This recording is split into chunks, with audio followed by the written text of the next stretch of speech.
Souvent, ces femmes n'avaient pas de voix intime propre, publique, même entre elles, même dans l'amitié, c'était pas si facile.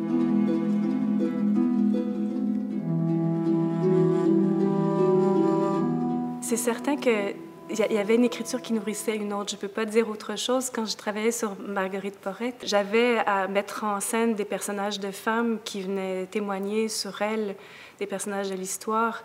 Et c'est certain que j'ai voyagé dans la recherche sur plein de prises de parole de femmes de diverses époques. Donc, il y avait une sorte de résonance inconsciente, certainement, de cette recherche parallèle, de ce travail parallèle que je faisais. C'est certain qu'il y a des écrivaines qui m'habitent plus que d'autres aussi, hein, le rapport juste à la mer, MER, à l'océan.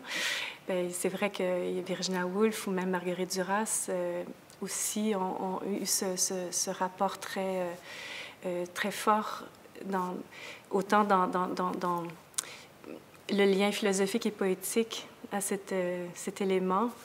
Et pourtant, pour ma grand-mère, ce l'était aussi. Pour cette femme, ce l'était. Je dis ma grand-mère, mais en même temps, ce n'est plus ma grand-mère.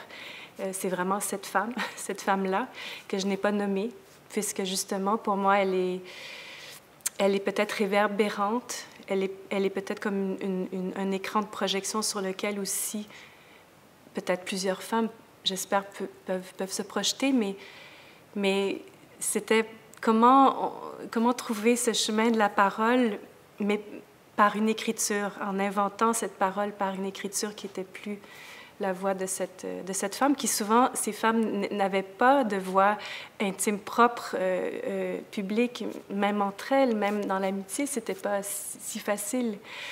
Et donc, c'est comme un espace encore là d'absence à combler pour moi, une sorte de mémoire inventée.